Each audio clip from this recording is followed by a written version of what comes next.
Қайырлы кеш, қымбатты көрермен, өздеріңізбен бірге басты тақырып бүгін біздің студиямыздың қонағы, қосылған құн салығын әкімшілендіру басқармасы басшысының орынбасары Еділ Әзімшайық мырза. Қош келдіңіз, Еділ мырза, студиямызға.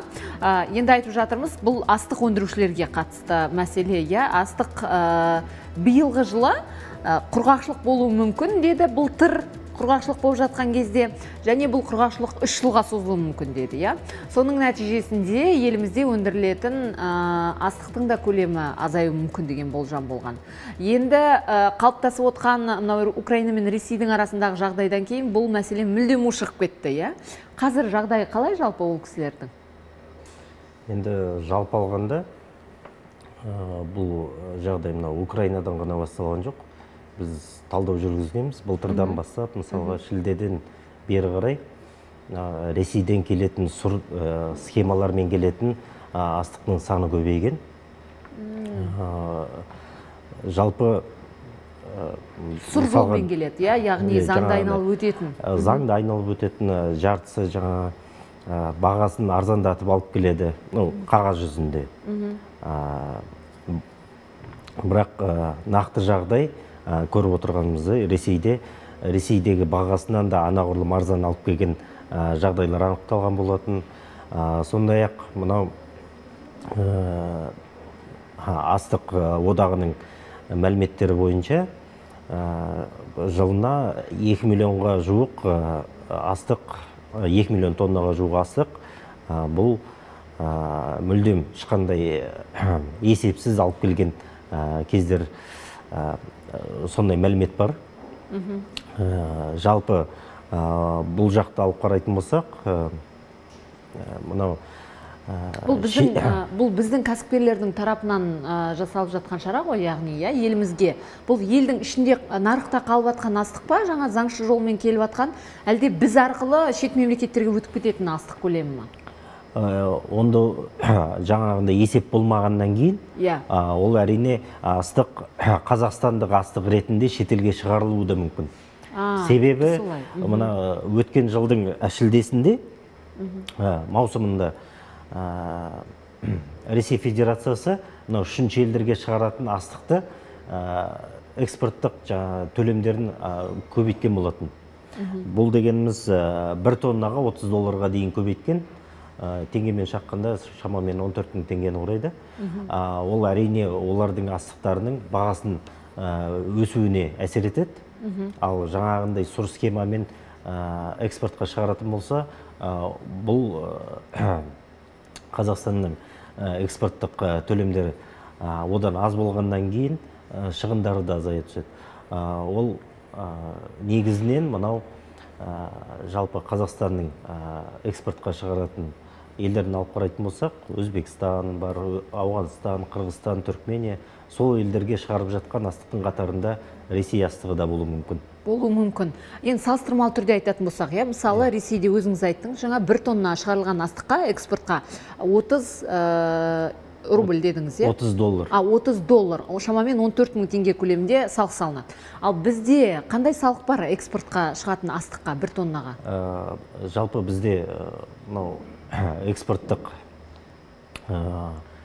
экспортқа шығарылатын астық, бұл үшінші елдерге алып қарайтын болсақ, мысалға Өзбекстан сияқты, Түркменистан, Еуразиялық одаққа кірмейтін мемлекеттерге, әрине бұл жаңағы кедендік төлемнің мөлшері анағұрлым төмен. Шамамен қанша көлемде? 5-10 долларды құрайды. 5-10 доллар әр тоннаға, астықтың әр тоннасына. Яғни бұл жерде ол 1 тонна ғана шығармайды ғой. Мыңдаған тонна шығарады. Сәйкесінше бұл деген бағасына кәдімгідей әсер етеді. Мынау нарықтағы бағаны алып қарайтын болсақ, 10 доллар деген 4 мың теңге ғой қазіргі бағамен алып қараған кезде, сонда? Жалпы біздің экспортқа кеткен бидайдың құнын қарайтын болсақ, орташа есеппен алғанда 1 тоннаға 103 мың теңге құрап отыр.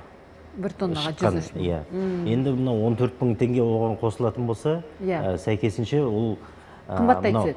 Басқа бәсекелестерге қарағанда анағұрлым кемшіліктері болады да. Яғни өз нарығынан айырылып қалады, сондай мәселелер бар. Енді сіздер ұсынып отқан жол, қосылған құн салығын оңайлатып қайтару деген. Жаңа өзіңіз айтып отқан мәселенің шешемі сұр схемалар арқылы келіп отқан бидайдың көлемі. Бұл жоба өзі былтырғы жылдың 1-ші желтоқсанынан бастап жұмыс істеп келе жатыр. Пилоттық жоба болып жатыр, әлі? Пилоттық жоба. Бұл салық заңнамасына әлі енген жоқ. Пилоттық жоба ретінде қызмет атқарып жатыр. Жалпы бұл жобаның мақсаты тек қана бұл қосылған құн салығын оңайлатылған түрде қайтару ғана емес. Бұл осы нарықтағы астықтың мына егілуінен бастап экспортқа шыққанына дейін бақылап отыру. Яғни бұның бәріне есеп болғаннан кейін мына шетелдік басқа елден келген бидай бұл жобаға қатыса алмайды.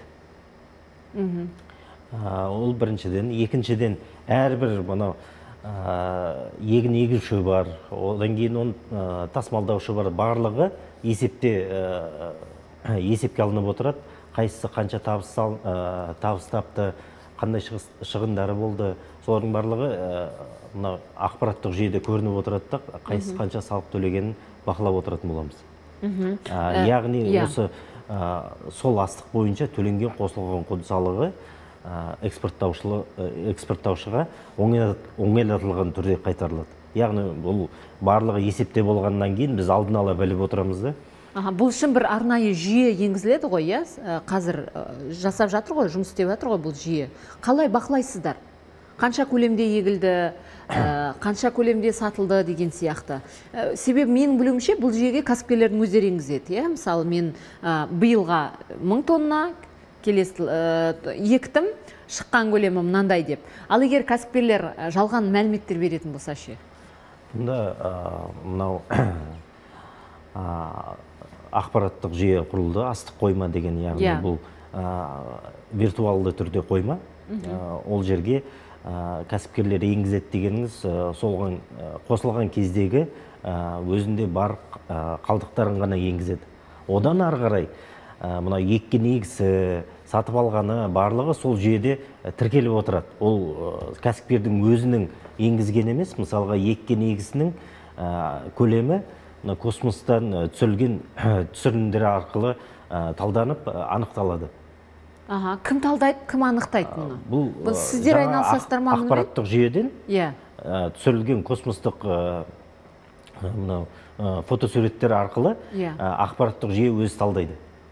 Содан анықтап береді. Шамамен бәленбай гектарға егілді деп? Егін егілді, шыққан жаңа астықтың көлемі осындай деп анықтап береді. Ары қарай мынау өзінің сатып алушыларына сатқан кезде сол ақпараттық жүйенің ішінде электрондық документтер арқылы оның барлығы есепке алынады. Сәйкесінше одан ары қарай мынау экспорттаушыға жеткенге дейін болмаса мынау о жақта тағы бір артықшылығы, ол тек қана экспортқа ғана бағытталған емес, мынау ішкі нарықта да астықтың қандай бағамен сатылған барлығы көрсетіліп отырады. Қазіргі уақытта тек қана бұл меморандумға қол қойған кәсіпкерлер ғана, солардың астығы ғана сол жақта көрінеді, тіркеліп отырады. Ал болашақта, егер бұл заңды түрде енгізілген кезде, бұл астықтың мынау қарапайым халыққа дейін жеткен түгел бақылауға болады. Ішінде жаңағындай сұр схемаларды қолданатындарды анықтап отырамыз. Сондай-ақ мынау бағаны себепсіз өсіретіндерде анық көрініп отыратын болады. Сіздер реттей аласыздар сол кезде, Енді реттегенде бұл нарық өзі реттейді, сіздер бақылап отырасыздар. Біз жаңағындай сұр схемаларды қолданатын, салық төлемей басқа кәсіпкерлерден артық пайда тауып жатқан, заңсыз пайда тауып жатқандарды анықтап, солардың санын азайтуға осы ақпараттық жүйе септігін тигізеді деп ойлап отырмыз. Соңғы уақытта көзім жетіп жүрген бір нәрсе, көп азаматтардың көзі жетіп жүрген, Қазақстанда жемқорлықтан және мынау сұр схемалардан құтқаратын бір құрал болса, ол цифрландыру. Сіздердің де жағдайларыңызда сол цифрландыру арқылы сұр схемалардан құтқару, біріншіден, екіншіден астықтың бағасын реттеу, яғни халыққа қолжетімді түрде беру. Енді жаңа сіз айттыңыз, қанша көлемде космо мониторинг арқылы анықтайсыздар еккенін, ал енді оның сатқан көлемін, яғни электрондық жаңаға бухгалтерлік есеп, электрондық шот фактуралар құжаттар арқылы тіркеп отырасыздар ғой, демек, бұл базаға тіркеліп отырады сол жерде. Ол шот фактураның өзі, электрондық шот фактура, ол электронды түрде сатушысына жазылатын болады. Ол дегеніміз бухгалтерлік құжат. Бұл электрондық шот фактуралар жалпы 2019 жылдан бері барлық қосылған құн салығын төлеушілерге міндетті болып табылады. Тек мынау екі ақпараттық жүйені біріктіріп, екі ақпараттық жүйеде бар ақпаратты біріктіріп, соған талдау жүргіземіз. Енді қараңыз, осы жерде сұрай кеткім келеді сізден. Бізде бір жақында Ақтөбе өңірінен кәсіпкерлер хабарласты, нан өндіретін. Ол кісілердің айту бойынша біздің отандық өндірушілер, бидай өндірушілер ақтөбелік кәсіпкерлерге сатуға құлықты емес. Өйткені олардың сатып алатын бағасы төмендеу экспортқа қарағанда. Сол үшін біздің бидай өндірушілер, астық өндірушілер бәрін шетелге шығарғысы келеді. Енді сіздердің айтып отқан схемаларыңыз осы астық өндірушілерді ішкі нарыққа өндіруге ынталандыра ма, жоқ па? Әрине, жалпы енді кәсіпкердің алып қарайтын болсақ, егер оңай табыс табуға мүмкіндік болатын болса, әрине соны қолдануға тырысады ғой. Кез келген кәсіпкердің ойлайтыны сол. Ал енді бірақ ішінде мынау одан ары қарай мына шикізат түрінде ғана емес,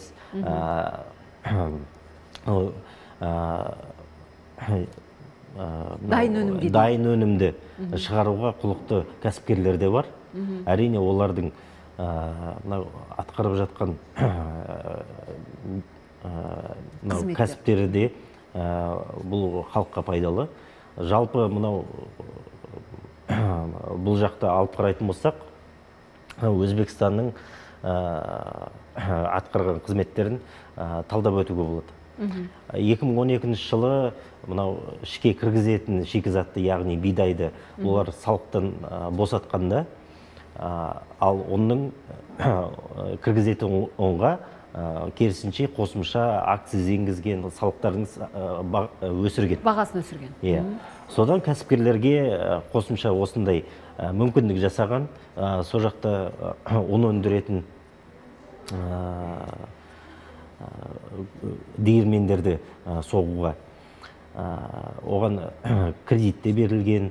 Одан кейін мынау Қазақстанның оның Өзбекстан арқылы өткізген кезде бағасын өткізген үшін. Бұл деген әрине біздің бизнесмендерге біраз қиындық туғызған. Өзбекстанның ішкі ұн өндірісінің дамуына әкелген. Қазіргі уақытта ұн экспорттаушылары, Өзбекстанның ұн экспорттаушылары, Қазақстанның ұн экспортының көлеміне жақындап келе жатыр. Қазірдің өзінде? Қазірдің өзінде. Бірақ олардың алатын бидайы біздің 99% қазақстандық бидай болып табылады. Яғни біз бидай бермей қойсақ, олар ұн өндіре алмайды деген сөз ғой, солай ғой? Енді біздің ұн өндірушілердің нарығына кері әсерін тигізді ғой. Сол бар, жаңағы өзіңіз айтып өткен құрғақшылық болуы мүмкін деген мәселе бар. Сол себепті биылғы жылы сәуір айында экспортқа квота енгізілген. Яғни экспортқа шығаратын бидайдың көлемі 1 миллионнан аспау керек. Бұл квота осы айдың 15-іне дейін енгізілген болатын. Бірақ қазіргі уақытта енді тағы созылуы мүмкін. Созылуы мүмкін. Қыркүйекке дейін созылуы мүмкін. Жалпы енді Қазақстанда мына бидайдың тапшылығы жоқ, дегенмен мына ұн өндірісінде дамуын ұмытпауымыз керек. Сол себепті осындай ішкі нарықта бидай қалғаннан кейін әрине олар мынау ұн өндірушілерге соларға сатуға енді мәжбүр болады десек те болады. Біздің ұн өндірушілер шет мемлекеттерге экспорттаған кезде ол жаңа Өзбекстанмен салыстырып отырсыз. Бізде жаңағы сыртқа экспортталатын тауарға салынатын салықтың мөлшері Өзбекстанға қарағанда көп пе, аз ба? Яғни, мысалы, өзге елдің тұтынушысы, мысалы, Қырғызстанның тұтынушысы үшін кімнің ұнын алған тиімді, Өзбекстанның ба, әлде біздің ба? Бағалық тұрғыдан алғанда. Енді бұл жақта ең бірінші нарығымыз Өзбекстандікі да, Қазақстандікі да, бұл Ауғанстан. Себебі ол жақта бидай өспейді, оны өсірмейді, оны шығармайды. Сол себепті ол Қазақстаннан, Өзбекстаннан алады. Ал енді баға жөнінде салыстырып қарайтын болсақ, ол жақта сыртқа шығаратын салық емес, жаңағы оның Өзбекстан арқылы өткен кездегі транзиттік бағасы сол әсер етеді. Өзбекстан ұнынан қымбаттау болатыны содан. Біздікі, Қазақстандікі қымбаттау, яғни, осы тұрғыдан алған кезде, біздің нарықтағы, ішкі нарықтағы, қалай ойлайсыз, ұн өсірушілер, енді сөзсіз сіздің тақырыбыңыз емес, дегенмен, ұн өсірушілерді ынталандыру қажет па? Мүмкін салықтық тұрғыдан. Біздің нарықты толық қамтый ма олар, әлде оларға ынталандыру қажет пе, салықтық ынталандыру? Енді салықтық ынталандыруға келетін болсақ, жалпы бізге бидайды сатқаннан ұн сатқан бидай өндірушілер мен оны өндірушілер олардың барлығына қосылған құн салығы бойынша қосымша шығын өсіруге мүмкіндік бар. Яғни төлейтін салығы, құн салығы 70%-ға дейін азайтылады. Бұл басқа салаларға қарағанда қосылған құн салығын азырақ төлейді. Бұл біріншіден, екіншіден мынау ұн өндірушілерге келесі кезеңде осы жобаны соларға да қолдануға ниеттеніп отырмыз, бірақ бұндағы шарт қазіргі жоба өзін жақсы көрсету керек. Сонда осы жобаны созып, оған ұн өндірушілерді қосамыз деген ойымыз бар. Тамаша. Бұл жобаның, қазір айтып өттік, жаңа бұл пилоттық жоба дедік. Аяқталуы қай мерзімге жоспарланған және жалпы мемлекеттік деңгейдегі заңға енгізіліп, мемлекеттік деңгейде қызмет етуші қашан болуы мүмкін? Жалпы пилоттық жоба биылғы жылдың аяғына дейін жоспарланған. Бірақ енді жаңағындай басқа салаларды қосатын болсақ, мысалы, жаңағы ұн өндірушілерді, тағы басқа салалардан біздің салаға да қолдансаңдар дұрыс болатын еді деп отырған салалар да бар. Оларды да біздің жоспарымыз бойынша келесі жылы ұн өндірушілерді қосып, одан кейінгі уақытта басқа ауыл шаруашылық өнімдерін өндіретін салаларды қосуға ниет бар. Жалпы 24 жылға дейін егер ақпараттық жүйені дамыту қажет қой, жаңа салалар қосылған сайын. Егер сол дайын болсақ, содан кейін заң жүзінде бұл барлық салаларға да қолдануға болады деген ойдамын. Енді артықшылығын айтып кетсек, қазіргі уақытта. Бізде бір ғана минут қалды, 30 секунд қалды. Қазіргі уақытта 155 күнде қайтарылады қосылған құн салығы. Жоба бойынша 50 күнде қайтарылу көзделген. Ал қазіргі қатысқан екі салық төлеуші бар, оларға біз 100 күнде емес, жоба бойынша жалпы 30 күннің ішінде қайтарамыз деп жоспарлап отырмыз. Бұл дегеніміз енді 155 күннен 5 есе аз. Кеше ғана президент айтты, біз ашық қоғам құрамыз деді. Ашық қоғам құруға атсалысып жатқандарыңызға алғыс айтамын. Лайым сәтті болсын. Көп рахмет. Ардақты ағайын, өздеріңізбен келесі жүздескенше қоштасамыз сөз кезегі жаңалықтарда. Әріптесіме берейін тізгінді. Дима. Спасибо.